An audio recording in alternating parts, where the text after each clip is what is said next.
시청자 여러분 안녕하십니까? 뉴스특보 시작합니다. 오늘 네 분의 전문가와 함께 이야기 나눠보겠습니다. 윤영걸 전 매경닷컴 대표, 황장수 미래경영연구소 소장, 김성환 시사평론가, 김용남 변호사 함께합니다. 어서 오십시오. 안녕하세요. 안녕하세요. 평소 오전에 진행하던 뉴스특보를 오늘 박근혜 정부의 최순실 등 민간인에 의한 국정농단 의혹 사건의 수사 결과가 잠시 후 한 20여 분 뒤에 발표되는 관계로 이 내용을 집중적으로 다루기 위해 오늘은 오후에 이렇게 찾아뵙게 됐습니다. 국정농단 의혹 사건이 불거진 이후 국민들은 항상 품어왔던 마음들이 이 진실은 무엇인가, 정의는 무엇인가 이런 마음과 의혹들을 많이 사로잡혀 왔었는데 특검의 발표로 오늘 어떤 생각을 정립할 수 있는 계기가 될지 주목되는 순간입니다. 일단은 내용이 나오기 직전이기 때문에 현재까지 불거진 의혹과 다시금 새롭게 제기된 의문들에 대해서 정리하는 순서를 먼저 가져보도록 하겠습니다. 가장 중요한 건 대통령의 혐의일 겁니다. 피의자로 표기한 대통령의 혐의에 대해서 어느 정도로 언급이 될지 일단은 주목이 되는데요. 전 국회의원이시자 변호사 출신이신 우리 김용남 전 의원, 김용남 변호사께 이 부분에 대해서 좀 법리적으로 여쭙겠습니다.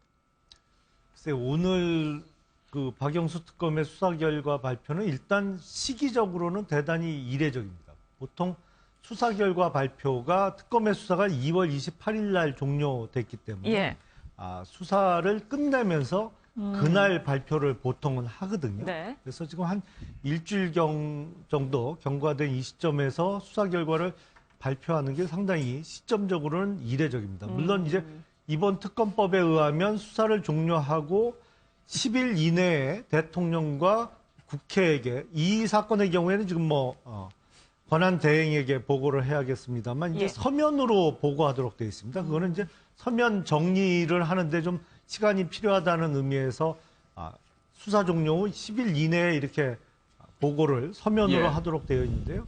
언론을 상대로 대국민 보고라는 이름으로 일주일이 지난 이 시점에서 보고를 하는 게 시기적으로 대단히 이례적인데 글쎄요, 이제 2시부터 어떤 내용을 발표할지는 두고 봐야 되겠습니다만 일단 가장 핵심이 되는 것은 과연 최순실과 박근혜 대통령의 공모를 어떻게 입증할 것이냐.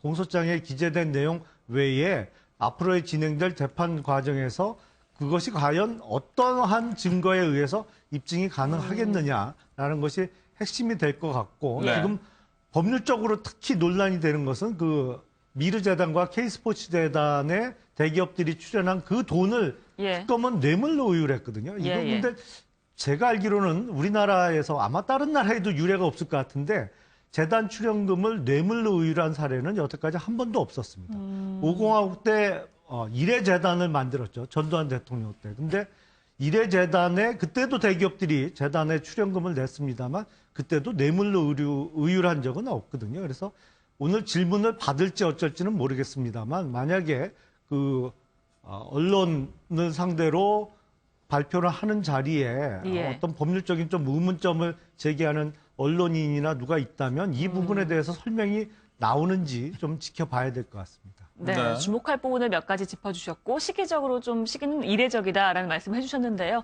또 다른 부분도 있을까요? 주목해야 될 만한 부분이? 오늘 하는 거는 질의응답을 아예 받질 않습니다.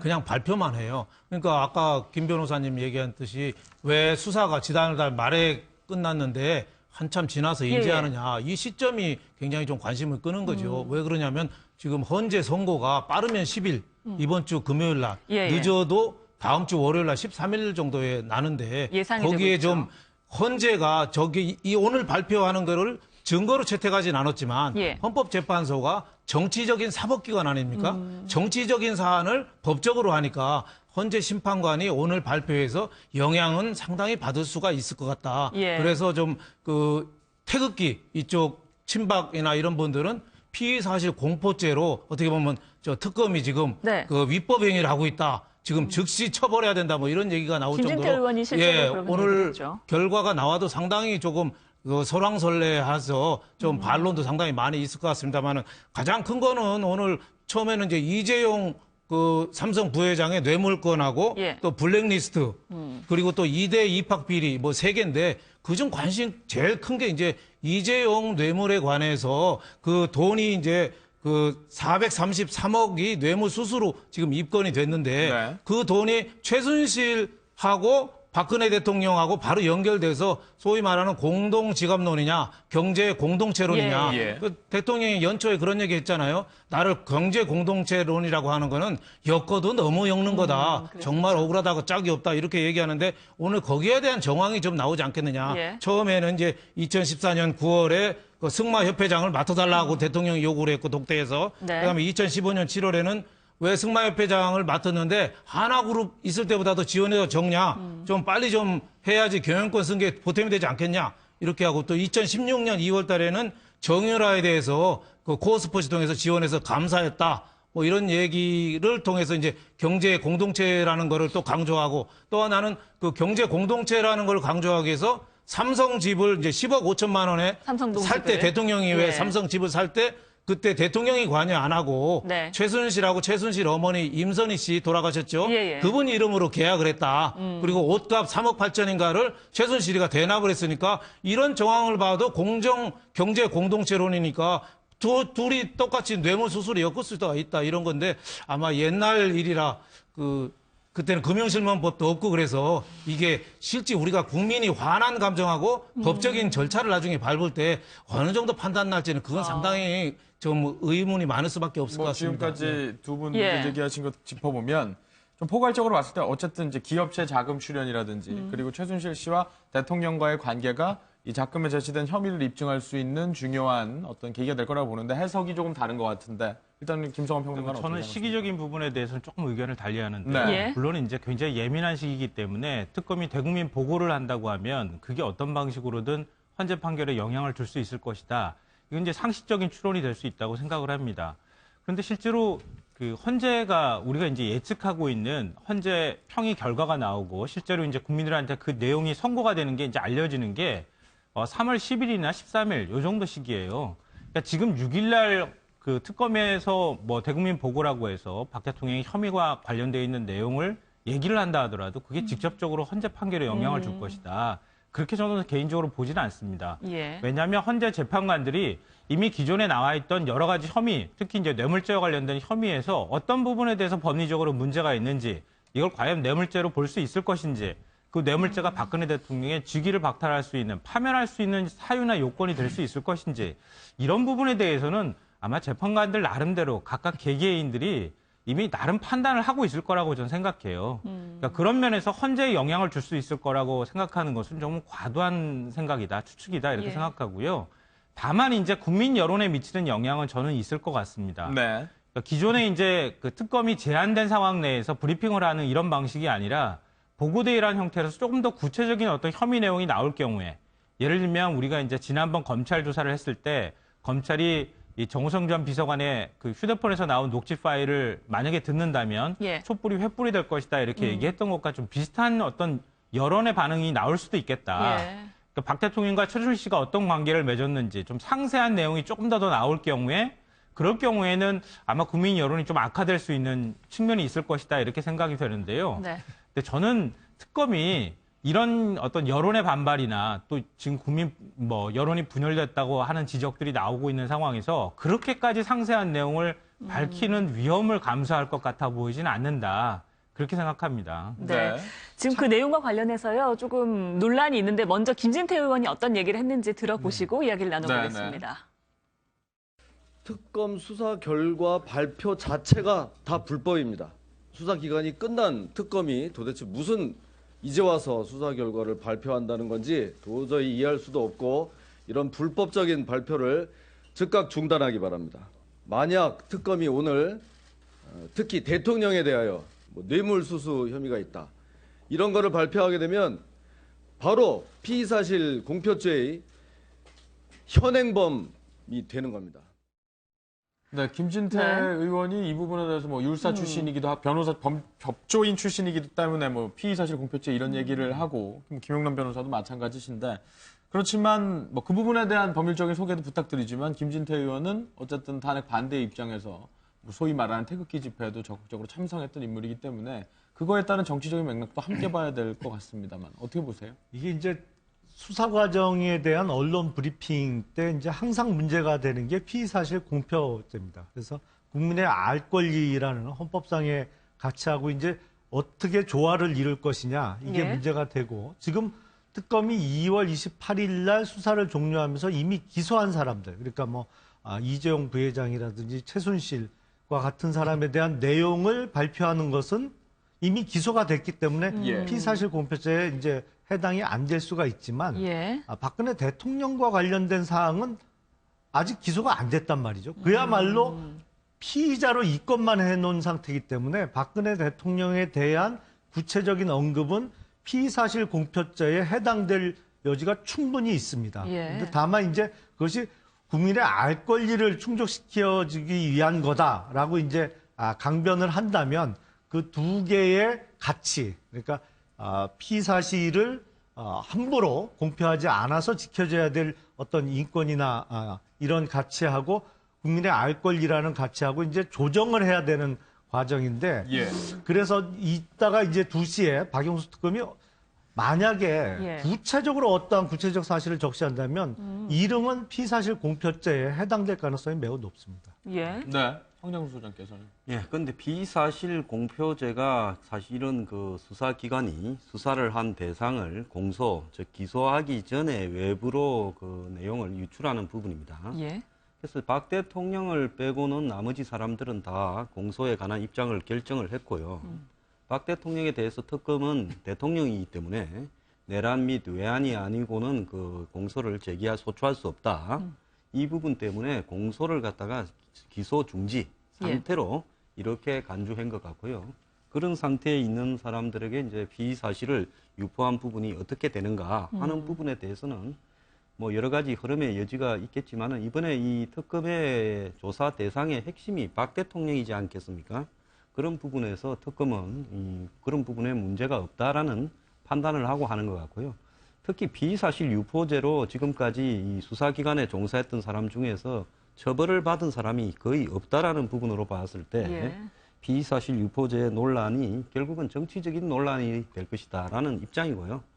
이번에 이제 특검의 결과가 발표가 이미 그 종료된 사실상 변론을 종료한 현재의 재판관들의 판단에 영향을 미칠 부분은 거의 네. 없다고 보는데 다만 그들이 이제 어떤 심정을 가지고 어떤 내용을 결정을 할 때 인용이나 기각이나 이 특검의 결과가 그 확신을 갖다가 보태어주는 역할은 충분히 할 수는 있겠죠. 이제 그런 측면에서 봤을 때 오늘 특검이 발표할 박 대통령에 관한 내용은 명확한 증거가 있거나 정인이 있거나 하는 부분에 한정되어서 신중하게 발표될 거로 보이고 그렇기 때문에 특검이 그 오늘 기자들과의 일문일답을 통해서 자신이 범한 이 정해놓은 범위 밖에 내용을 갖다가 이야기하지 않으려고 하는 거 아닌가 이렇게 보고 있습니다. 네. 조금 보충 설명을 드리면 네. 현재 그 박근혜 대통령에 대해서 박영수 특검은 기소 중지를 해놓은 건 아니고요. 예. 피의자로 입건만 해놓은 상태입니다. 그리고 이제 검찰에 넘겼죠. 근데 피의자로 입건을 한 게 과연 옳은 처분이었냐에 대해서도 사실은 논란이 있습니다. 왜냐하면 기소도 안 할 사람이 피의자로 입건만 해놓고 그리고 검찰에 넘겼단 말이죠. 그러면 검찰은 특검이 입건해 놓은 대로 기소를 해야 되는 기관이냐? 그건 또 아니거든요. 그래서 특검이 피의자로 입건만 해놨습니다만 그거에 대해서도 법률적인 논란은 있습니다. 예, 제가 이견이 있는 건 아니고요. 예, 예. 네. 지난번에 특검은 박 대통령을 임기가 끝날 때까지 이렇게 잠정적으로 기소를 중지한 상태로 간주한다 했으니까 법적으로 공식적인 기소 중지가 안 된다 아니지만, 하더라도 예. 거기에 준하는 형태로 생각하고 있다라는 이야기를 했죠. 예. 네. 의미는 피의사실 알겠습니다. 공표죄와 관련해서 잠깐 말 좀 말씀드리고 예, 예. 싶은 게 네. 있는데요. 보통 언론에서는 피의사실 공표죄에 대해서 굉장히 예민한 반응을 갖고 있습니다. 그러니까 언론에서 피의사실을 언론에 이제 그 보도를 할 경우에 기준이 뭔가 그 기준이 공식적으로 검찰이 브리핑했을 때 예. 이제 이런 기준을 삼습니다. 그러니까 기소할 때 기소 시점에 따라서 피의 사실을 공표한다, 언론이 보도한다 이런 혐의 내용을 보도할 때 그 나름대로 기준이 검찰이 공식적으로 브리핑할 때 이걸 기준으로 갖고 있는 거거든요. 그러니까 언론도 피의 사실 공표에 대해서 상당히 조심스러워하는 태도를 취하는데 검찰이 공식적으로 발표한 기준을 삼았을 때 그동안이 검찰이 수많은 사건을 수사했을 때 다 검찰 브리핑 공식적으로 했거든요. 그걸 언론들이 받아서 사실 국민들한테 알려주는 역할들을 했거든요. 그러니까 이번에도 그 특검이 공식적인 브리핑을 하는 것을 언론이 보도하는 것은 피의사실 공표라고 보긴 좀 애매하다. 일단 그 기준을 말씀드리고요. 또 하나는 이제 특검이 만약에 박근혜 대통령의 혐의와 관련해서 저는 그렇게 아주 상세하게 공개할 거라고 생각하지는 않지만 예. 어떤 내용을 밝힌다 하더라도 그게 과연 피의사실 공표에 해당이 될까? 이 부분에 대해서는 논란의 소지가 굉장히 많을 것 같습니다. 왜냐하면 노무현 전 대통령의 경우에도 그때도 사실 피의사실 공표 얘기가 굉장히 많이 논란이 됐거든요. 그리고 난 다음에 검찰이 의도적으로 정보를 흘려준다는 얘기도 많이 있었고 그렇지만 그 이후에 피의사실 공표로 검찰이 처벌을 받거나 그렇게 한 적은 없는 것으로 알고 있고요. 근데 그게 저는 잘 됐다고 생각하는 것은 아니지만 나름대로 수사기관이 그 내용들을 기소하지 않은 시점이라도 정리를 해서 국민들한테 최대한 절제된 방향으로 알려줬을 경우에는 그럼 피의사실 공표에 해당되기 좀 어렵다는 생각을 갖고 있습니다. 그동안의 전례도 그러했고요. 네, 잠깐 오해가 있으신 것 같은데 이제 여기서 피의사실 공표죄가 특검의 발표를 듣고 보도한 언론인들이야 물론 피의사실 공표죄의 주체가 될 수가 없죠. 근데 그 내용을 발표하는 특검이 이제 피의사실 공표죄의 그 주체가 될 수 있는 거고 그 내용이 이미 처분이 된 그러니까 기소가 된 최순실을 비롯한 다른 사람에 대한 내용은 이미 기소가 됐기 때문에 피의사실 공표죄에 해당하지 않겠지만 앞으로 수사가 진행되어야 할 사람들 그러니까 박근혜 대통령이 대표적입니다만 그 부분에 대한 구체적인 혐의를 오늘 만약에 2시에 언급을 하고 한다면 이름은 피의사실 공표죄 이제 법률적으로는 구성 요건에 충분히 해당되는 것이죠. 다만 앞서 말씀드린 대로 이게 국민의 알 권리라는 거와 충돌할 경향이 있기 때문에 그것을 어떻게 조정하느냐의 문제가 되는 것이지 피의사실 공표죄에 해당되는 거야 틀림없는 사실이죠. 근데 피의사실 공표에 대해서 자꾸 얘기가 나오는 거는 특검이 아무래도 처음에 임명될 때부터 야당 추천으로 좀 임명되지 않았습니까? 야당 추천으로 임명되다 보니까 아무래도 정치적으로 좀 그쪽으로 좀 기울어졌냐는 또 일부의 시각 그리고 또 매일같이 자료가 나오다 보니까 거기에 대한 시각 또 언론과 검찰에 대한 그 불신 이런 게 있지 않았나 싶습니다. 예, 지금 박영수 특검의 이야기를 한번 들어보시겠습니다. 먼저 수사 결과 보고에 앞서서 오늘 이 보고가 지연된 상황에 대해서 여러분께 말씀드리겠습니다. 특검의 수사 결과 보고는 특검법에서도 명백히 선언했듯이 국민에 대한 의무입니다. 다만 수사 결과 보고가 며칠 늦어진 점에 대하여 말씀드린다면 여러분께서도 잘 아시다시피 특검의 수사기간 연장이 불투명한 상태에서 1차 수사기간 만료일인 하루 전에 불승인 결정이 되었습니다. 이에 따라 특검은 이재용, 최순실 등에 대한 기소 절차를 마무리하고 검찰에 이관해야 하는 기록의 제조 등 업무량이 과다하여 수사기간 만료일에 맞추어 수사 결과를 발표하는 것은 물리적으로 불가능하였습니다.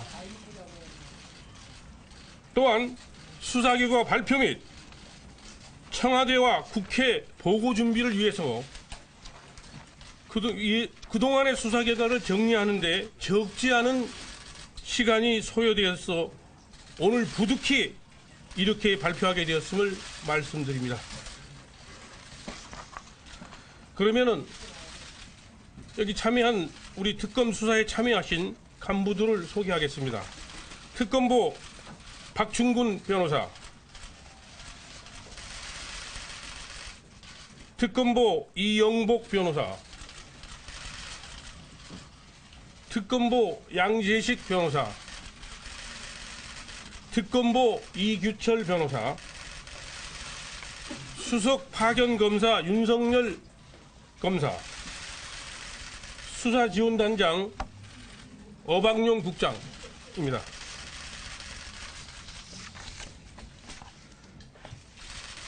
수사 결과 발표를 하기에 앞서서 이번 특검 수사에 대한 저의 소회를 말씀드린 후 사전에 배포해드린 보고서에 따라 수사 결과를 간략히 보고드리도록 하겠습니다. 먼저 소회를 말씀드리겠습니다. 국민 여러분, 박근혜 정부 민간인에 의한 국정농단 의혹 사건을 수사한 특검은 지난달 28일로서 공식적인 수사 일정을 마무리 지었습니다. 국민 여러분의 성원과 격려에 힘입어 짧은 기간이지만 열과 성을 다한 하루하루였습니다. 저희 특검팀원 전원은 국민의 명령과 기대에 부응하고자 뜨거운 의지와 일관된 투지로 수사에 임했습니다. 하지만 한정된 수사기관과 주요 수사 대상의 비협조 등으로 인해서 특검 수사는 절반에 그쳤습니다. 이번 특검 수사의 핵심 대상은 국가 권력이 사적 이익을 위해 남용된 국정농단과 우리 사회의 고질적인 부패고리인 정경유착입니다.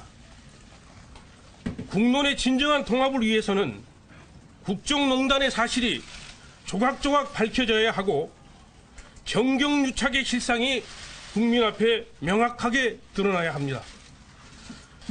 그 바탕 위에 새로운 소통과 화합의 미래를 이루갈 수 있다는 것이 특검팀 전원의 소망입니다. 그러나 저희들은 아쉽게도 이 소망을 다 이루지 못했습니다. 다시 한번 국민 여러분께 죄송하다는 말씀을 올립니다. 국민 여러분, 이제 남은 국민적 기대와 소명을 검찰로 되돌리겠습니다. 검찰은 이미 이 사건에 관하여 많은 노하우와 결정적인 증거를 확보하고 있는 것으로 알고 있습니다. 이러한 검찰의 자료들이 특검 수사에 크게 도움이 되었습니다. 앞으로 검찰도 우리 특검이 추가로 수집한 수사 자료 등을 토대로 훌륭한 수사 성과를 낼 수 있을 것으로 기대합니다. 아울러 저희 특검도 체제를 정비하여 공소유지 과정을 통해 진실을 여러분께 증명하는 역할을 더욱 열심히 수행하겠습니다. 끝으로 수사기간 동안 국민 여러분께서 보내주신 뜨거운 지원과 격려에 진심으로 감사드립니다. 감사합니다.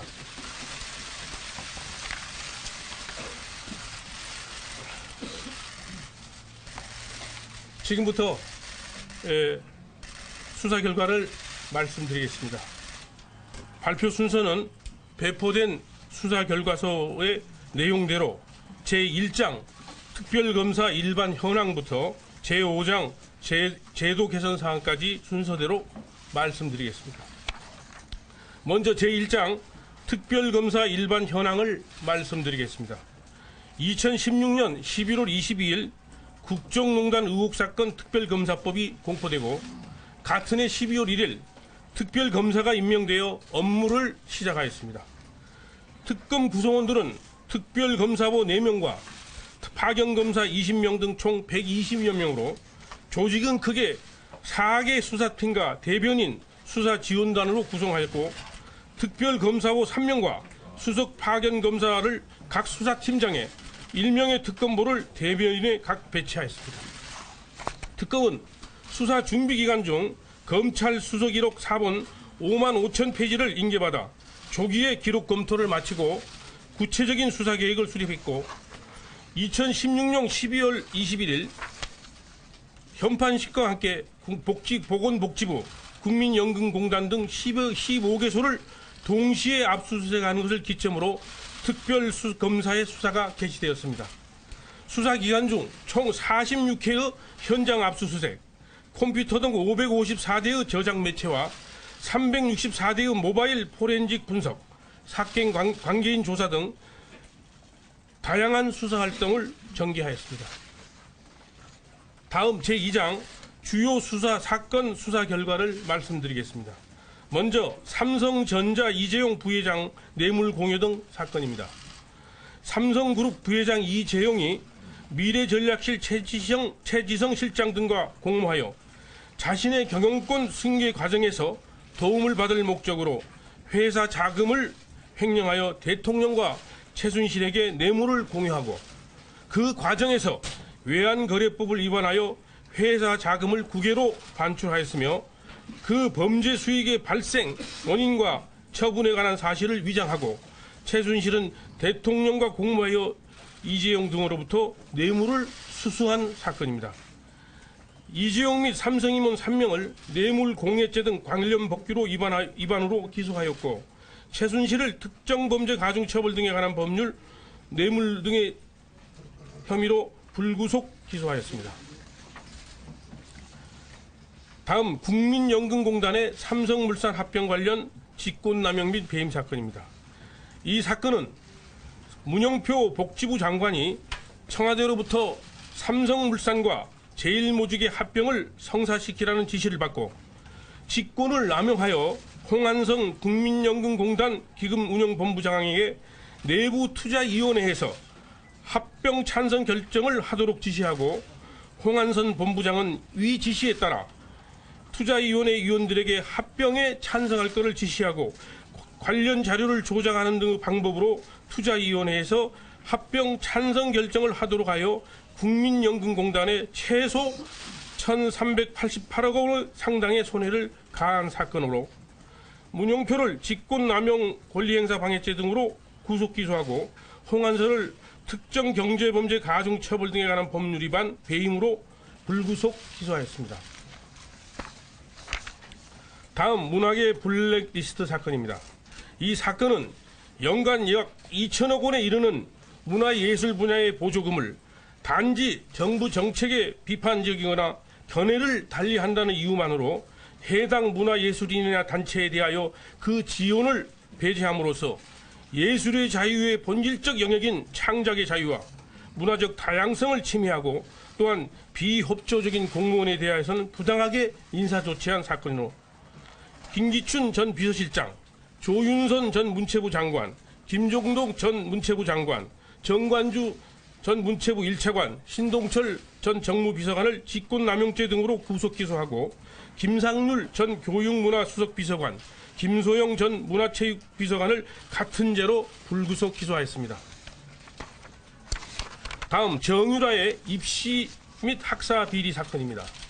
정유라의 청당고 및 이하여대 입학, 청당고 및 이하여대 재학 중의 학사 관리 등에 있어서의 특혜 및 각 학교와 승마협회 등에 대한 외압을 행사하는 등 불법 편법에 관한 사건입니다.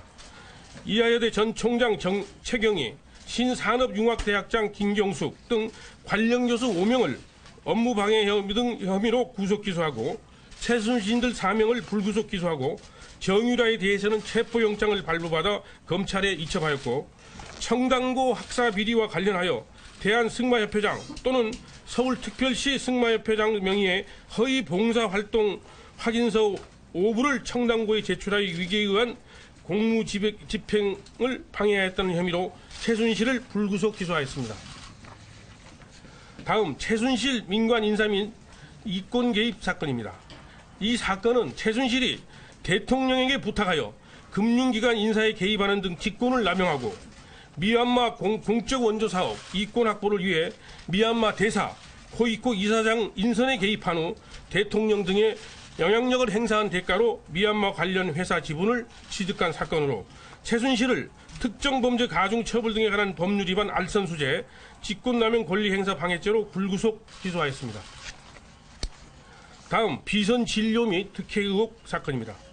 이 사건은 대통령의 공식 의료진이 아닌 자들이 대통령을 상대로 진료 행위를 하고 그들에게 각종 특혜가 제공되었다는 의혹을 규명하고 그 과정에서 대통령 비서실 비서관들에게 금품이 제공된 사실을 밝힌 사건입니다. 김영재의 처이자 의료기기 업체를 운영하는 박채윤을 뇌물공여죄로 구속 기소하고 안종범을 특정범죄 가중처벌 등에 관한 법률 위반 뇌물입니다. 로 불구속 기소하고 김영재, 김상만을 의료법 위반죄로 불구속 기소하고 전 대통령 자문위 정기양, 최순실 일가의 주치 인격인 이임순을 국회에서의 증언 감정 등에 관한 법률 위반죄로 각 불구속 기소하였습니다. 이 사건은 국가 안보와도 직결되는 대통령에 대한 공적 의료 체계가 붕괴된 대표적인 사례라 할 수 있겠습니다. 끝으로 청와대 행정관 차명폰 개통 사건입니다. 이 사건은 이영선이 무면허 의료인들을 청와대 관제에 출입시켜 대통령의 의료 행위를 하도록 방조하고 수십 대의 차명폰을 개통하여 대통령 최순실 등에게 양도하고 대통령 탄핵 재판에 증인으로 출석해 허위 증언을 하고 국조특위에 정당한 이유 없이 출석하지 아니한 사건으로 이영선을 의료법 위반, 방조, 전기통신사업법 위반 등으로 불구속 기소하였습니다. 이 사건의 수사를 통해 대통령과 최순실이 서로 연락을 주고받은 차명폰 번호, 소위 핫라인이 확인되었습니다. 다음 제3장 의혹사항 조사 결과입니다. 먼저 최순실과 그 일가의 불법적 재산 형성 및 은닉 의혹 관련입니다.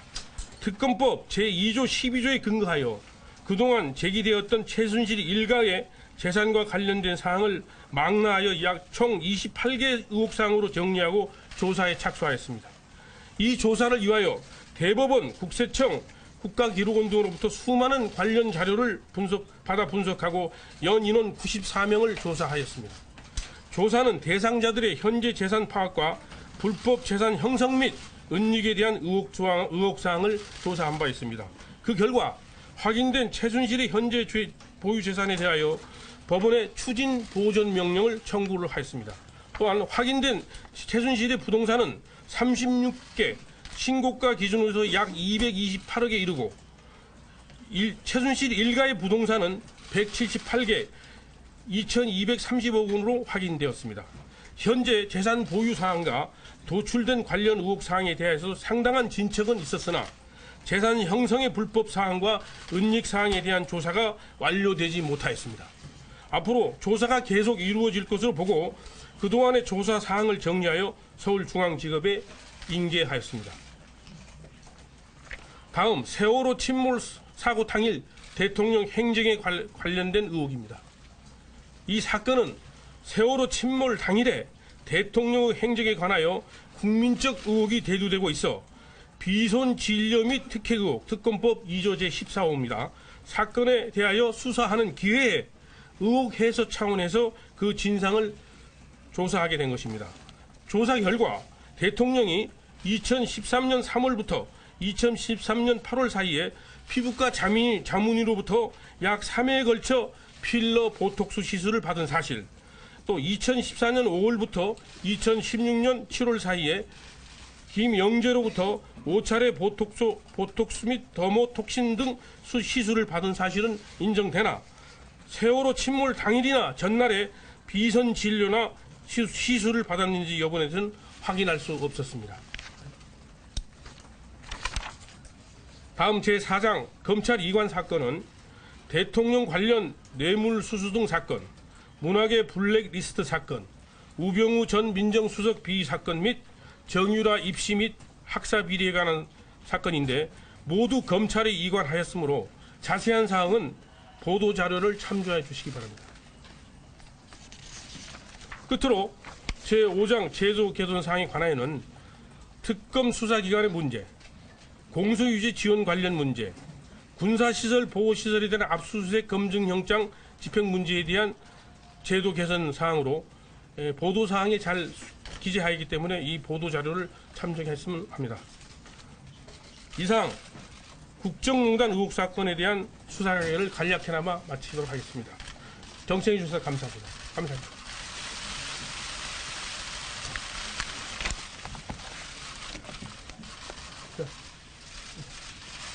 자, 고생들 여러분들 많이 하셨습니다. 정말 그동안 도와주셔서 감사하고 저희들이 미력한 저희들에게 많은 힘이 됐습니다. 감사합니다.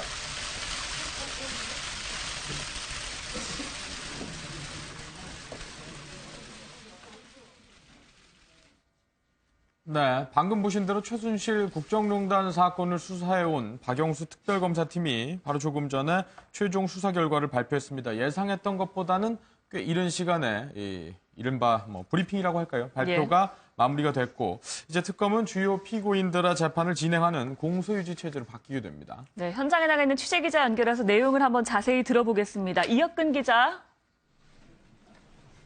네, 대치동 특별검사 사무실에 나와 있습니다. 네, 먼저 눈에 띄는 점을 꼽자면 박영수 특별검사가 직접 카메라 앞에 섰는데요. 그리고 또 브리핑 뒤에 따로 질의응답 시간을 갖지는 않은 것으로 보입니다. 이거 어떻게 해석하면 될까요? 네, 특검은 공식 수사에 나선 뒤 대변인인 이규철 특검보가 언론 브리핑을 진행해 왔습니다. 그런데 오늘은 이례적으로 박영수 특별검사가 직접 카메라 앞에 서서 그동안의 수사 결과를 발표했는데요. 그동안 공개 발언을 최대한 자제했던 박 특검이 오늘은 대국민 보고의 형식으로 발언을 이어갔습니다. 특검 안팎에선 수사기간 내내 박 특검이 말을 아낀 것이 자신의 발언이 언론에 잘못 전달돼서 수사에 영향을 줄 수 있다는 우려 때문이었다는 분석이 나옵니다.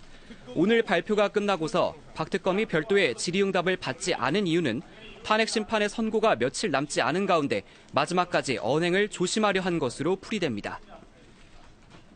지금까지 발표 내용에 상당히 많은 부분이 담겨 있는데 주요 내용을 파악한 주요 내용을 이혁근 기자가 한번 짚어주시죠. 네, 우선 이재용 부회장에 관련된 내용이 가장 먼저 눈에 띄는데요. 이 부회장이 박근혜 대통령과 최순실 씨에게 뇌물을 건넨 점을 명확하게 밝혔습니다. 뒷돈을 건넨 이유에 대해서도 이 부회장이 경영권 승계 과정에서 도움을 받기 위해서라고 언급했는데요. 특검은 공소장에 대통령과 최 씨가 경제적으로 긴밀한 관계라고 적은 것으로 알려졌습니다. 문화계 지원 배제 명단 수사에서는 이에 대응되는 이른바 화이트리스트 수사 결과가 눈에 띄는데요. 화이트리스트 단체에 대해 청와대에서 주도해서 68억 원을 지원하게 한 정황을 포착했다고 밝혔습니다. 특검은 또 세월호 참사 당시 대통령의 행적에 대해서도 수사 결과를 발표했습니다. 수사 과정에서 2014년 4월 16일 당일 대통령의 머리 손질이 비교적 빨리 끝났다는 점은 확인됐습니다. 하지만 대통령 대면 조사와 청와대 압수수색이 이루어지지 못하면서 세월호 7시간과 관련된 대통령의 행적을 구체적으로 밝히지는 못했습니다. 네, 이렇게 수사 결과 발표와 함께 박영수 특검팀의 모든 일정은 끝난 셈인데요. 앞으로 국정농단 사건 남은 수사는 어디에서 어떻게 이어가게 되나요? 네, 특검은 지금까지 30명을 재판에 넘겼습니다. 그러니까 앞으로 공소 유지 체제로 전환을 해서 재판 준비에 모든 역량을 모을 것으로 풀이됩니다. 윤석열 수사팀장을 비롯해서 주요 사건을 맡아온 파견검사 8명이 남아서 공소 유지를 담당할 예정입니다. 국정농단 사건 수사는 검찰이 이어받게 됐습니다.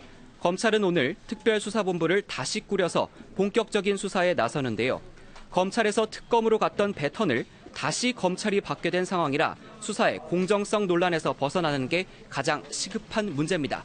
지금까지 서울 대치동 특별검사 사무실에서 MBN 뉴스 이혁근입니다. 발표 내용을 생중계로 들으셨고 저희 취재기자가 이 내용을 바탕으로 해서 의문점이라든지 주요 사항들을 지금 정리하는 시간을 가졌습니다. 이어서 앞서 모신 네 분과 계속 이야기를 나눠보도록 할 텐데 저희가 이 현장 연결을 하기 직전에 나눴던 부분, 그러니까 대통령에 대한 어느 정도의 혐의를 적시하는 그런 정도 부분에 따라서 논란이 있을 수 있다. 이런 부분에 대해서 갑론을박이 이어졌었는데 현재까지 들은 내용과 지금 발표문을 쭉 한번 수사 결과를 쭉 살펴본 바로는 대통령과 공모했다라는 표현이 현재까지로는 눈에 띕니다. 이 부분이 어떤 발표할 수 있는 선이라고 한다면 그 부분에 대해서 먼저 의문을 제기한 김용남 변호사께서는 이게 문제가 있다고 보십니까? 우선 박영수 특검의 수사 결과 발표를 보면서 느낀 점은 그동안 박영수 특검이 출퇴근하면서 카메라에 잡힌 것 갖고는 조금 미흡했나요? 이걸 왜 이 시점에 이 내용을 특별할 것도 없는 이 내용을 지금 일주일 지난 이 시점에 발표하는지 모르겠습니다. 사실은 박영수 특검이 연장될지 안 될지를 하루 전에 통보를 받았기 때문에 시간이 부족했다라고 지연된 사유부터 얘기를 하고 왔습니다. 그렇죠. 왜냐하면 이 수사 결과 발표 시점을 놓고 지금 논란이 많기 때문에 그 점을 의식해서 그 얘기부터 시간이 하루 전에 2월 27일 날 이제 불승인 통보를 받으면서 시간이 부족해서 이렇게 일주일 후에 발표를 하게 됐다라고 이야기는 했습니다만 지금 이번 박영수 특검이 파견 검사만 20명이고요. 특검 수사관으로 채용된 변호사만 26명이고, 그러니까 전체적으로 특검 규모가 120명이 훨씬 넘는 소위 메머드 특검입니다. 그리고 이게 검찰에서 한 검사 7, 8명으로 구성된 수사단에서 수사를 할 때도 예. 어떻게 하냐면 조사를 하는 사람은 조사를 하지만 소위 이제 기획을 맡은 사람은 수사 결과 발표 준비를 쭉 처음부터 하거든요. 이 정도 수사 결과 발표라면 사실은 2월 28일 오후에 하거나 적어도 늦어도 그 다음날 정도는 나왔어야 됩니다. 뭐 특별할 게 없는 내용이거든요. 지금 기소한 내용 정리한 건데 이거를 왜 일주일이나 지나서 이 시점에서 하는지가 조금 물리적으로 들으면서 불가능했다는 얘기를 인정하기 아니 어렵다는 그거는 말씀이신 거죠? 일을 잘못한 거죠. 이건 앞서 말씀드린 대로 몇 명 안 되는 수사팀에서 수사를 해도 예. 수사 결과 발표는 예를 들어서 말씀을 드리면 구속 사건의 경우에 구속 기간이 열흘입니다. 근데 한 번 더 법원에서 연장 예. 영장을 받으면 열흘 더 구속할 수 있는데 네. 그거는 이제 영장을 받아봐야 하는 거죠. 근데 가끔 연장이 안 되면 바로 그날 기소를 하면서도 적어도 그날 발표를 하거나 그 다음 날 정도는 발표를 하거든요. 특히 예. 주요 사건은 항상 이 앞서 말씀드린 대로 지금 120명이 넘는 특검팀에서 이거 준비하는 사람이 없어서 일주일이나 걸렸다? 저는 좀 이해하기가 힘듭니다. 제가 네. 드린 질문에는 답을 안 하셨는데 대통령과 공모했다라는 표현이 전반적으로 예, 줄이는데 그 부분에 대해서 부분에 법률적인 대해서는 해석을 해주신다면. 네. 지금 이 부분은 이제 일흥은 앞서 말씀드린 대로 피사실 공표죄에 해당될 소위 법률적으로는 구속 요건에 해당된다고 볼 수 있습니다. 예. 다만 피사실 공표죄가 주요 사건에서 항상 문제가 됐기 때문에 네. 그동안은 국민의 알 권리 충족이라는 측면에서 그냥 유야무야 넘어갔던 것이죠. 그러니까 크게 문제를 안 삼거나 아니면 문제가 됐어도 구체적인 수사나 기소까지는 안 가고 넘어갔습니다. 그리고 이 사건은 더군다나 논란이 있었던 게 이미 최순실을 비롯한 여러 명이 기소가 됐기 때문에 그 사람들에 대한 기소 내용을 수사 결과를 발표하면서 공모자도 함께 언급된 거기 때문에 뭐 직접적으로 피사실 공표죄에 딱 해당된다 이렇게 단정적으로 얘기하기는 어려워진 조금 거죠. 어려운 측면이 있습니다. 네. 예. 예, 그 내용에 보면 오늘 이제 핵심적인 부분이 뇌물 공여라고 이제 봤을 때 과거의 검찰 수사에 비해서 진일보된 또 현재 쟁점이 될 수 있는 이 국정농단의 핵심이 이 뇌물이라 봤을 때 예. 이제 앞에 뇌물 공여 부분과 관련해서 그 삼성의 이재용 등이 공모하여 직원들과 대통령과 최순실에게 이 경영권 승계를 부탁했다 이렇게 돼 있고요. 그 다음에 또 그 부분과 관련해서 최순실에게 이렇게 말을 사주기 위해서 또 성마 지원을 해서 77억 원, 또 이 두 재단과 동계 영재 스포츠 센터에 220여 원 합쳐서 300여 원을 이렇게 주는 과정에서 피고인 최순실은 대통령과 공모하여 이재용 등으로부터 뇌물 수수라고 적시를 했고요. 그 다음에 이제 검찰로 이첩하는 내용에서 보면 이 대통령 관련 뇌물 수수 등의 사건에 있어서요. 이 관련 의혹에서 최순실과 공모하여 그 합쳐서 성마 지원과 두 재단 동계 영재 스포츠 센터에 합쳐서 220억 해서 총 한 300여 원을 수수했다 이렇게 되어 있습니다. 그리고 이제 공모하여 KB 하나은행 직권 남용 공모하여라는 부분이 많죠. 그다음에 또 더 나아가서 또 공모하여 이 출자를 받는 과정이나 또 용역을 갖다가 이 현대차 등으로부터 받는 과정에서 직권 남용과 권리 행사 방해를 했다. 또 정호성과 공모하여 공무상 기밀 누설을 했다라고 되어 있습니다. 그래서 뇌물 공여 수수와 또 이 직권 남용 그리고 기밀 유출 이 세 가지 부분에 있어서 대통령이 최순실과 공모했다라고 이렇게 했고 이 뇌물 부분에 대해서는 이 공모하여 수수했다라는 대상자가 됐고 그다음에 추가 수사 여부에 대해서도 이 세 가지를 검찰로 이첩을 했다 이렇게 볼 수 있습니다. 네, 조금 전에 나왔던 그거 관련해서 좀 얘기가 있어요. 조금만 더 말씀드리면요. 지금 이 최순실 국정농단이나 지금까지 수많은 이제 의혹이 제기가 된 마지막 최고 정점에 누가 있는 거죠? 박근혜 대통령 한 명밖에 없는 거잖아요. 그럼 예를 들면 최순실을 검찰이 기소를 한다, 특검이 기소한다고 했을 때 최순실의 혐의를 얘기하려면 누구와 공모하여가 안 들어갈 수가 없잖아요. 그 박 대통령과 공모하여라고 하는 표현이 들어갔다고 해서 그게 피의사실 공표가 될 수 있겠는가. 온 국민은 다 알 수 있는데 예를 들어서 누구와 땡땡땡과 공모하여 이렇게 하면 땡땡땡 가린다고 해서 그게 박근혜 대통령인지 모르겠습니까? 너무 지극히 상식적으로 국민들이 추론할 수 있는 것이기 때문에 피의사실 공표에 해당이 된다고 해서 그걸 가려야 할 실제적 실익이 전혀 없다. 저는 그렇게 생각하고요. 앞서 이제 시기와 관련해서 이 박영수 특검도 잠깐 말씀하셨고 또 지적도 해주셨지만 특검이 수사기한이 끝나는 2월 28일 날 뭐 한다거나 아니면은 뭐 수사기한 연장이 불발됐다 하더라도 바로 다음 날 하는 게 맞는 거 아니냐. 특검이 조금 더 서둘렀으면 충분히 할 수 있었던 거 아니냐. 물론 그렇게 볼 수 있다고 생각돼요. 그러니까 만약에 특검이 뭔가 그 일을 제대로 하지 못했다고 하는 점에서는 질타받을 수 있다고 생각되는데요. 오늘 그 보고한 내용을 보니까 말씀하신 것처럼 이게 만약에 헌법재판소에 판결에 영향을 미치려고 했던 의도라면은 늦게 보고대회를 열었고 그 내용이 지나치게 상세하거나 피의사실 공표에 해당이 돼서 헌재에 영향을 줄 만한 내용이었다. 이 두 가지가 성립이 돼야 가능한 논리라고 생각되거든요.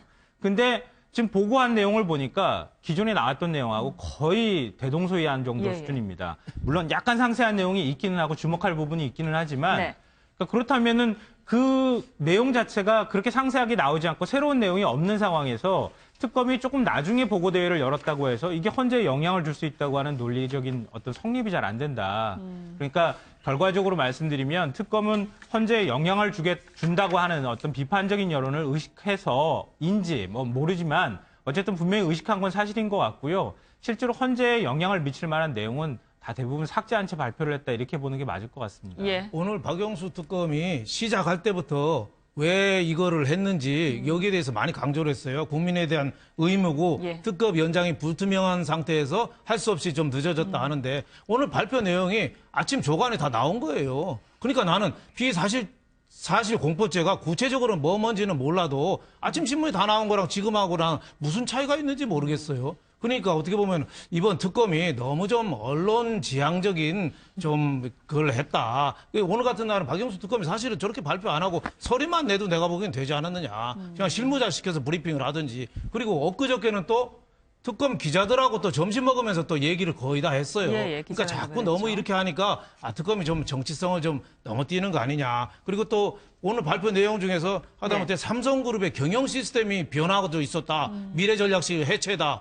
또 그런 얘기도 있어요. 그러니까 특검 수사 때문에 기업 경영에 혁신까지 몰고 왔다. 이런 어떻게 보면 공치사 그리고 뭐 태블릿 PC 또 하나 발견됐다는 거하고 그 최순실 재산을 또 77억 원을 또 추징해서 한다는 얘기다. 너무 조금 좀 내세우려는 특검의 존재 이유에 대해서 좀 너무 내세우는 거 아니냐. 뭐 이런 생각이 많이 들었습니다만은 오늘 제일 중요한 거는 역시 이재용 부회장의 뇌물건이죠. 뇌물건인데 이거는 앞으로 법 수사에 관해 진행되면서 상당히 논란이 있고 이거가 아마 이번 수사에 검찰로 가서도 최고 쟁점이 아닌가. 자칫하면은 이 검찰에서 나중에 화려하긴 하지만 뒤끝은 너무 좀 약했다 이런 소리를 들을 정도로 뇌물 수수가 이게 증명하기가 좀 쉽지 않은 결과가 오지 않겠느냐 이런 생각이 좀 듭니다. 그런데 지금 우리가 하나 좀 이해를 해야 될 부분요. 대통령 탄핵에 들어가 있는 탄핵 사유 내용하고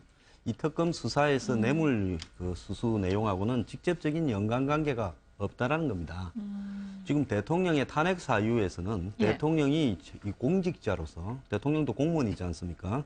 마땅히 해야 될 일을 갖다가 하지 않고 법을 어기고 이 탄핵을 당할 만한 중대한 위반을 했는가? 헌법이나 법률의 보편적인 국민 정서에 반해서 그 부분을 판단하는 부분이고요.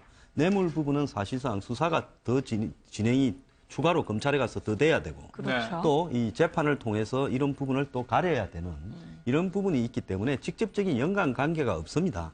그리고 이 탄핵의 현재 재판관들이 이 판결을 내릴 때도요. 뇌물 부분을 받았다라고 인용을 해서 할 가능성은 항목에 거의 없습니다. 그렇기 때문에 이번에 이 발표한 내용이 늦게 발표했다라는 부분에 대해서 이의 제기는 할 수는 있어요. 그런데 오늘 발표된 내용 중에서 세부적으로 뭐 태블릿 PC 같은 경우에 안에 뭐가 들어있었다, 전화 통화를 차명폰으로 했는데 뭐가 있었다 이런 내용 외에 언론에 발표되지 아니한 새로운 내용이 추가되거나 한 부분은 하나도 없었거든요. 그리고 이제 검찰에 넘긴 내용 중에서 박 대통령은 뇌물수수와 블랙리스트 이 두 가지로 예. 이 뭐 뇌물 네. 그리고 그 직권 남용 네. 이런 어떤 혐의로가 적용된다. 또 기밀 유출 이렇게 볼 수 있습니다. 그러니까 뭐 탄핵 심판에 영향을 줄 수 있을 것인가 이 부분에 대해서 뭐 의견이 조금 엇갈리는 것 같은데 김용남 변호사 하실 말씀 한 말씀 더 하시고 이 얘기 넘어가겠습니다. 말씀하신 게 국회에서 표결을 한 애초에 탄핵 소추 안에는 삼성 관련한 뇌물은 기재가 안 돼 있는 게 사실입니다. 그러니까 미르 재단하고 K스포츠 재단만 기재가 돼 있었죠. 근데 그게 이제 좀 법률적으로 문제가 많다 보니까 중간에 권성동 법사위원장이 물론 제목은 준비 서면이라는 서면으로 제출을 했습니다만 사실상 탄핵 소추 사유를 새로 작성해서 정리해서 제출하는 서면을 헌재에다가 제출했어요. 그러니까 애초에 국회에서 표결이 이루어졌던 사유하고는 많이 바뀐 내용이 추가가 됐습니다. 그래서 그 부분에는 또 기재가 이런저런 사유가 기재가 돼 있거든요. 그래서 지금 특검 수사 결과가 탄핵 재판하고 전혀 상관이 없다. 요거는 또 조금 사실과는 다른 얘기 같습니다. 이 뇌물 부분에 대해서만 이야기하는 겁니다. 예, 네. 그 부분에 대해서 특정해서 네. 얘기하신 거고요. 일단은 다음 얘기로 한번 예. 좀 넘어가 보겠습니다. 세월호 참사 당일, 예. 그러니까 세월호 7시간 행적에 대한 이 부분은 탄핵 그 관련 안에 들어가 있는 부분인 예. 것이죠. 근데 일단 결론은 구체적인 확인을 하지 못했다라고 보는 게 맞을 것 같습니다. 왜냐하면 압수수색과 대면 조사를 못했기 때문에. 그렇다면 압수수색과 대면 조사는 왜 못했느냐? 이 부분에 대해서는 또 갑론을박이 있을 수는 있습니다. 그런데 세간에 제기된 의혹들에 대해서는 특검의 판단은 일단은 그거하고는 조금 거리가 있었던 걸로 보입니다. 머리 손질을 대통령이 일찍 마쳤다.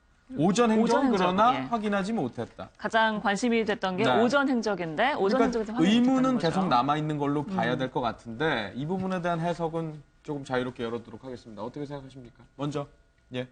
오늘 그 특검 발표한 게 세월호 관련해서 뭐 중요한 그 네 가지 했죠. 세월호 참사 당일날 김영재 의원 병원 원장 성형수술 의혹 있는 사람이 골프 친 건 확인이 됐다. 네. 그리고 뭐 그분이 골프 치러 갔지만 뭐 하고 갔을 수도 있다. 뭐 의혹적인데 골프 치러 간 것만 확인이 됐다. 그리고 참사 당일날 대통령이 뭐 올린 머리를 하고 풀고 해서 하루 종일 뭐 머리만 한 거로 이렇게 보도도 됐습니다만은 머리 손질은 오전에 일찍 마친 걸로 나타났다.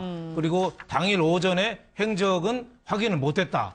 그리고 압수수색과 대면 수색을 못해서 구체적인 확인을 하지 못했다. 뭐 이렇게 나오는데 이 부분에 관해서는 저는 이 정도 사안에서 더 이상 뭐 진전되기는 어렵지 않느냐. 대통령 변호인단이 뭐 그날 뭐 견인차 차가 급반질해서 뭐 안 했다고도 하고 돌진 여러 가지 사고였다고 해서 영상을 근데 냈지만 그거는 예. 주차 잘못해서 뭐 빼고 그건 빼는데 뭐 그 5분도 안 부분이었다고 걸리는 하죠. 거니까 그 핑계는 좀 잘못된 것 같고 예. 이 세월호 당일날에 대해서 오늘 나오긴 나왔지만 이게 궁금증을 완전히 풀기는 어렵고 또 하나 중요한 점은 세월호 당일날 이게 헌법재판소가 뭐 곧 판결이 나지만 세월호 당일날 행적이 헌법재판소 판결에 직접적인 원인을 주기는 좀 어렵다. 그래서 옛날 노무현 대통령 때 그 한 게 위법의 중대성 여부 갖고 이제 예. 중대성 갖고 했거든요. 네. 그러니까 선거법 위반이나 측근 비리, 경제 파탄했지만은 위법의 중대성을 갖고 위법에, 했는데 예. 이번 그 세월호 당일 날은 이게 나온 것도 오늘 별로 없고 더 밝혀진 것도 없고 대통령이 스스로 밝힐 의사도 없고 네. 더 밝혀져도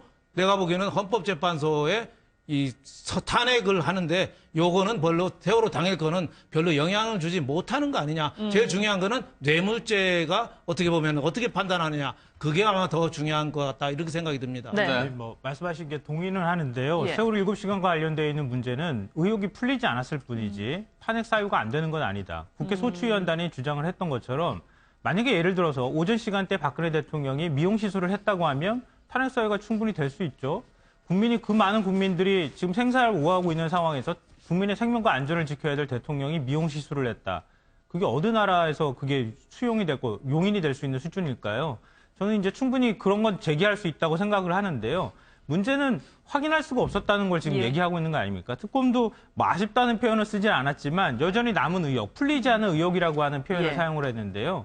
이 부분에 관해서 그러니까 자꾸 지금 그 박 대통령 대리인단 측도 그렇지만 여론을 좀 호도하는 경향이 있다고 보는데요. 그러니까 박 대통령이 미용 시술을 하고 중대본 방문을 지시하고 난 다음에 중대본까지 방문하는 그 시간에 관한 것들만 자꾸 얘기를 하고 예. 그걸 이제 의혹이 풀렸다고 주장을 하면서 지금 그 청사 앞에서 주차 때문에 차 빼고 들어가는 것조차 그 영상을 갖고 와가지고 오히려 차 충돌 사고가 있었던 것처럼 오히려 거짓으로 지금 얘기를 했단 말이에요.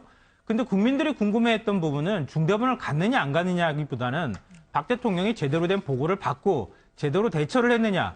그 위급한 상황, 국민들이 전부 다 특보를 바라보면서 TV에서 눈을 떼지 못했던 아침 9시부터 11시 넘어 12시까지, 아니 오후 2시 50분 박 대통령이 그 세월호 구조대 인원이 잘못 보고됐다고 하는 그 시간까지 국민들은 그 화면을 쳐다보면서 배가 침몰하는 상황을 전부 다 지켜봤는데 왜 박근혜 대통령은 제대로 보고받지 못하고 조치하지 못했는가. 그 부분에 관한 게 핵심인데 그 부분에 대한 얘기를 자꾸 하지 않는다. 그러니까 어찌됐든 청와대 압수수색이 불발됐고 예. 그럼 뭐 청와대에서 거부한 측면이 더 강했으니까요.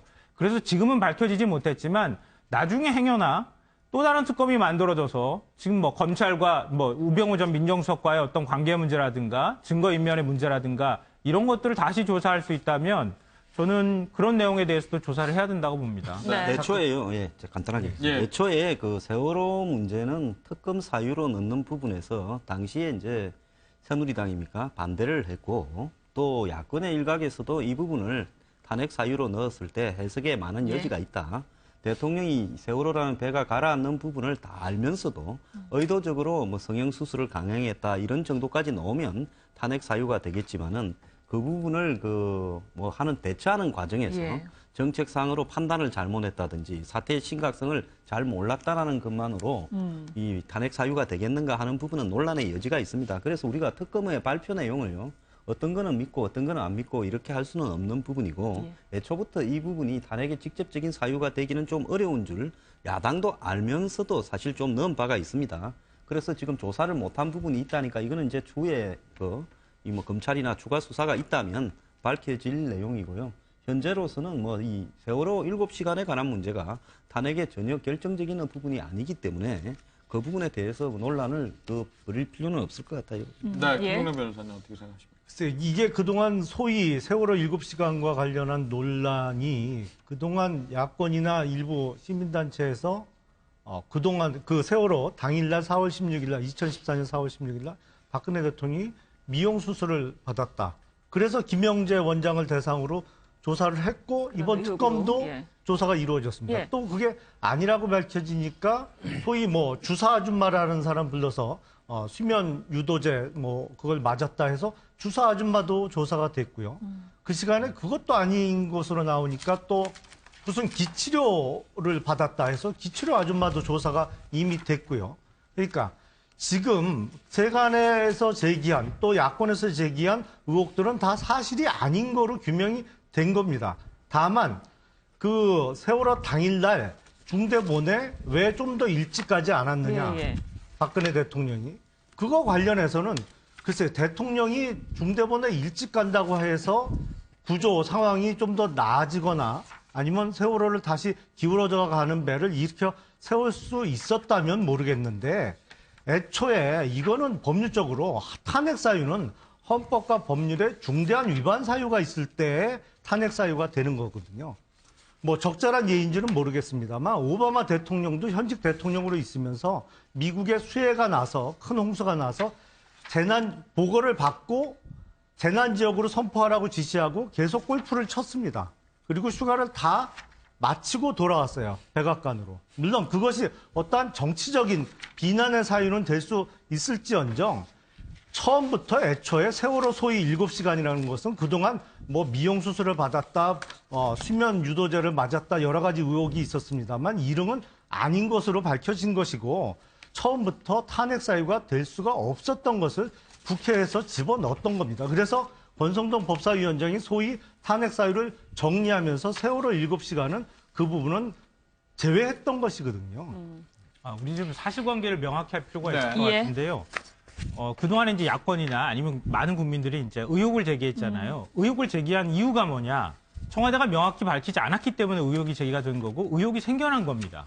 그러니까 선우가 바뀐 거라고 저는 생각되고요. 청와대가 맨 처음에 조치를 이렇게 취했습니다라고 해서 분명하게 밝혔더라면 국민들이 의혹이 없도록 밝혔더라면 국민들이 이렇게까지 의혹을 키우거나 의혹을 갖지는 않았을 것이다. 이게 저 선우의 문제가 좀 바뀐 것 같고요. 또 하나는 기치료 아줌마나 주사 아줌마 문제는 예. 국민들이 먼저 제기한 게 아니라 정우성 전 비서관 휴대폰에서 들어가십니다, 나오십니다. 그래서 그렇게 생긴 의혹이고요. 그리고 수면 유도제 같은 경우에도 프로포폴 문제가 청와대에서 구입한 흔적이 나왔기 때문에 그래서 의혹이 제기가 된 거예요. 그러니까 의혹이 풀리지 않은 상황에서 자꾸 관련돼 있는 뭔가가 나오니까 이거 혹시 관련이 있는 거야 없는 거야 이러면서 자꾸 의혹을 가졌던 것이고 그런 문제에 있어서 깔끔하게 정리하는 방법이 있었잖아요. 이 청와대 경호실 CCTV 공개하면 되는 거였고 아니 국민들한테 공개하기 어렵더라도 최소한 특조위원들한테라도 공개했으면 되는 것이고 시간대별로 누가 들어왔고 나갔는지에 대해서 기록을 보여주면 됐던 것이었고 그게 만약에 국가 안보와 기밀에 관련돼 있는 것이라면 그거 가리고 난 다음에 보여줘도 되는 건데 자료 아예 없습니다. 폐기했습니다. 이런 식의 태도를 보였기 때문에 문제가 됐던 것이고 헌법재판소에서 10분 단위로 공개하라 이렇게 했는데도 불구하고 입증할 수 있는 방법을 제시하지 않았습니다. 청와대에서. 그렇기 때문에 아직도 의혹이 해소되지 않았다고 얘기하는 것인데 국민들이 의혹이 제기가 됐는데 특검에서 조사했는데 뭔가 의혹을 밝히지 못했다. 한계가 있었다고 한 것이 의혹이 다 풀린 것처럼 말하는 것은 그건 앞뒤가 뒤바뀐 얘기라고 저는 생각합니다. 이미 여러 차례에 걸쳐서 관저에 머물면서 유선으로 보고를 받고 유선으로 지시를 했다라고 이미 오래전에 청와대에서 밝혔고요. 예. 그래서 10분 단위로 뭐 밝히라고 했던 거를 글쎄요. 관저에 있으면서 10분 단위로 뭘 했는지를 누가 기록해놨을지도 없는 거고 10분 단위로 밝힌다면 오히려 그게 차후에 작성된 자료로밖에 볼 수 없지 않을까요? 관저에 머물면서 유선으로 보고받은 거 시간대로 예를 들어서 대략 뭐 1시간, 2시간 단위로 보고를 받고 어떻게 지시를 했다라고 밝히면 되는 거지 관저에 있으면서 10분 단위로 뭘 했는지 누가 적어놨겠습니까? 그거를. 예. 헌재 재판관들이 질문을 했잖아요. 입증할 수 있는 방법으로 안 밝혀졌으니까 계속 추가 질문을 했던 거잖아요. 청와대에서 밝혔다고 하는 것도. 그러면 박 대통령이 그 자리에 있었다고 입증할 만한 사람이 누가 있습니까? 그러니까 보고받았다는 걸 입증할 수가 없잖아요. 정서상 문제하고 예. 법률적 문제하고는 좀 차이가 있는 것 같습니다. 예, 저 다른 이게 이야기 대통령이 좀 모든 거를 예. 싹 밝히고 했으면 좋았지만은 이게 형사소송법에 준용되거든요. 예. 그래서 수사하는 쪽에서 이거를 입증을 사실 해야 돼요. 이 법이 예. 법적인 그런 문제가 좀 한계가 있기 때문에 이런 건 탄핵 심판은 약간의 다른 이슈. 한계가 있는 게 현실이다. 이렇게 볼수 특검에서 있습니다. 완전히 빠진 부분이요. 이해가 가지 않는 게 하나 빠져 있어요. 보안 손님으로 청와대를 무단 출입했다. 아까 박영수 특검이 이야기를 하면서 이 보안에도 문제가 있었다 하지 않았습니까? 근데 정작 기소한 핵심 내용에도 이 무단으로 출입하는 문제와 관련해서 아무도 처벌을 하지 않았고 자신들이 시간이 부족했으면 의혹 사항을 추가해 조사해달라고 검찰로 이관하는 사안에서도요. 예. 이 무단 출입에 대한 경호 부실에 대해서는 내용이 빠졌습니다. 또 최순실의 그 일가가 재산이 2,700억이다. 최순실 재산이 77억이라서 추징 보전 신청을 했다 그런데 네네. 우리가 과거에 세월호 사주 일가에 대해서 이 특별법까지 만들어서 추징을 보존하고 해서 다 받을 것 같았지만은 거의 받아내지를 못했습니다. 쉽지가 않죠. 그래서 이 부분은 지금 이 해외 재산이나 이런 부분은 조사도 착수 못했고요. 예. 결국은 이 부분에 대한 그 내용은 지금 뭐 굉장히 오랜 동안의 어떤 시간이 필요한 부분인데요. 애초에 특검이 하기가 좀 부족했던 부분 아닌가 이렇게 봅니다. 최 씨의 재산을 들여다보는 문제는 예. 대통령과의 뇌물죄하고도 연결되어 있는 부분입니다. 왜냐하면 경제공동체를 입증해야 되는 그런 부분과 자연스럽게 연결이 되는 부분이 있기 때문인데 말씀하신 것처럼 뭐 규모가 어느 정도인지는 나왔고 추징 보전하겠다라는 내용은 나왔습니다만 역시 부족해서 미완이다라는 점을 지적을 했습니다. 이런 가운데 오늘 조간에 보도됐던 내용, 그러니까 삼성동 의문이 남았던 그런 박근혜 대통령의 어떤 예. 재산 관련해서 삼성동 집을 그럼 누가 사준 거냐 네. 이 부분에 대해서 왜냐하면 그간에 뭐 집을 팔고 뭐 이런 알려진 부분에 따라서 조각을 맞춰보면 금액이 좀 부족한 부분이 있었기 때문에 이걸 누가 했느냐. 근데 뭐 최 씨의 일가죠, 어머니죠, 뭐 임선희 씨가 뭐 대납을 했다, 뭐 이런 얘기가 나오고 있어서 이 부분까지도 잠깐 살펴보고 넘어가도록 하겠습니다. 뭐 이 의혹에 대해서는 어떻게 판단을 하십니까? 김 특검이 조사 내용에 보면 경제적 공동체라는 언급은 없고요. 네. 뇌물 수수에 대해서는 공모했다. 공모라는 표현만 라고 돼 있죠. 있거든요. 아마 특검도 경제적 공동체라는 부분이 법적으로는 이렇게 명시를 했을 때 나중에 재판상에 문제가 될 수 있다라고 보고 꼭 본인이 안 받았더라 하더라도 본인이 굉장히 가까운 가족이나 가까운 사람이 받았을 때 뇌물로 인정한 전례가 있기 때문에 그 정도 선에서 아마 최순실이 받은 300여 원에 가까운 돈을 이 대통령이 공모라고 기재한 것 같습니다. 네. 관련 내용을 봤을 때 전반적으로 그동안 얘기 나왔던 경제 공동체라는 부분에는 조금 부족한 건가요? 근데 뭐 방금 말씀하셨습니다만 경제 공동체라는 것은 대단히 비법률적인 개념이고 사실은 없는 개념입니다. 그런 개념은 들어올 수가 없는 거고요. 다만 이제 어떤 범죄 관련된 혐의자들이 공모를 했느냐 안 했느냐 이것을 밝혀내는 게 수사기관의 몫인 거지.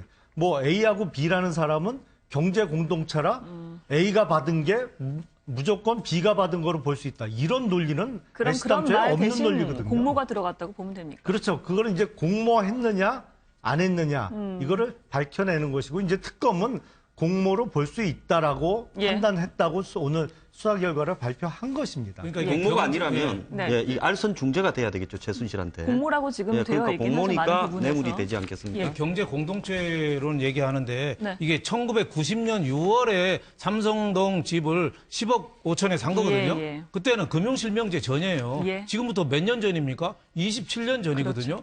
그때 나타난 거는 지금 그때 부동산 중개인이 증언했다는 것밖에 없거든요. 예. 이게 얼만큼 이게 수사에서 자금 추적해서 네 돈이 대통령 돈이 아니라 저 임선희 씨 돈이 들어가서 예. 삼성동 집을 샀느냐 이거 쉽지가 않겠네요. 밝히기가 쉬울까요? 그러니까 알겠습니다. 오늘 특검 발표는 예. 이런 정도로 한 통속이다, 한 지갑이다 이걸 강조하게 한 거지 네. 수사에 관해서는 재판에 관해서는 상당히 알겠습니다. 어려움이 예상됩니다. 네, 알겠습니다. 오늘 말씀 여기까지 듣겠습니다. 고맙습니다. 고맙습니다.